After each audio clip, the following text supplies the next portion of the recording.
5. The purpose of affliction.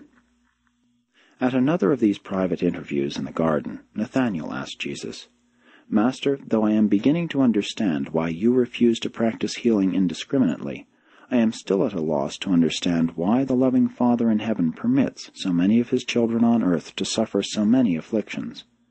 The Master answered Nathanael, saying, "Nathanael, you and many others are thus perplexed because you do not comprehend how the natural order of this world has been so many times upset by the sinful adventures of certain rebellious traitors to the Father's will.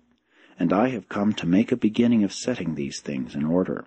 But many ages will be required to restore this part of the universe to former paths and thus release the children of men from the extra burdens of sin and rebellion. The presence of evil alone is sufficient test for the ascension of man. Sin is not essential to survival. But, my son, you should know that the Father does not purposely afflict his children. Man brings down upon himself unnecessary affliction as a result of his persistent refusal to walk in the better ways of the divine will.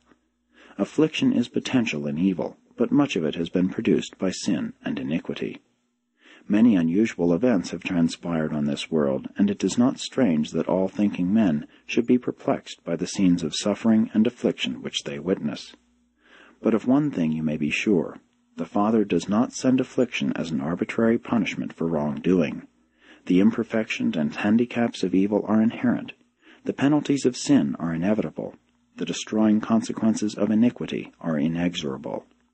Man should not blame God for those afflictions which are the natural result of the life which he chooses to live. Neither should man complain of those experiences which are a part of life as it is lived on this world. It is the Father's will that mortal man should work persistently and consistently toward the betterment of his estate on earth. Intelligent application would enable man to overcome much of his earthly misery. Nathanael, it is our mission to help men solve their spiritual problems, and in this way to quicken their minds so that they may be the better prepared and inspired to go about solving their manifold material problems. I know of your confusion as you have read the Scriptures. All too often there has prevailed a tendency to ascribe to God the responsibility for everything which ignorant man fails to understand.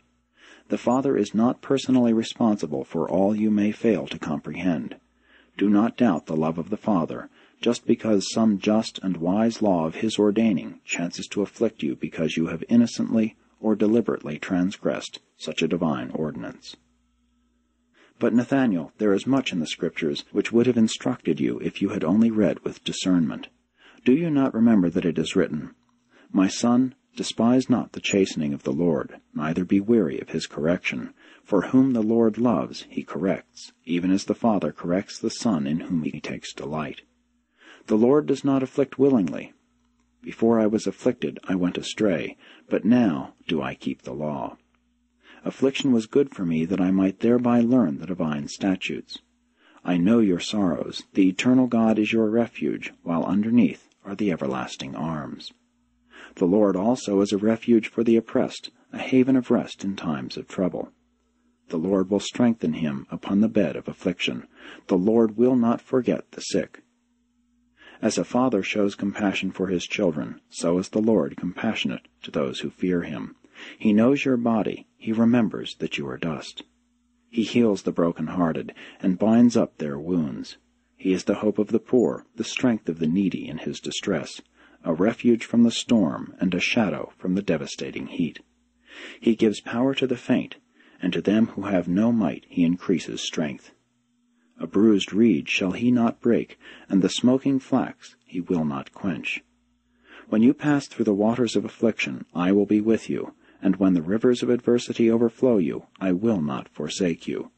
He has sent me to bind up the broken-hearted, to proclaim liberty to the captives, and to comfort all who mourn. There is correction in suffering. Affliction does not spring forth from the dust.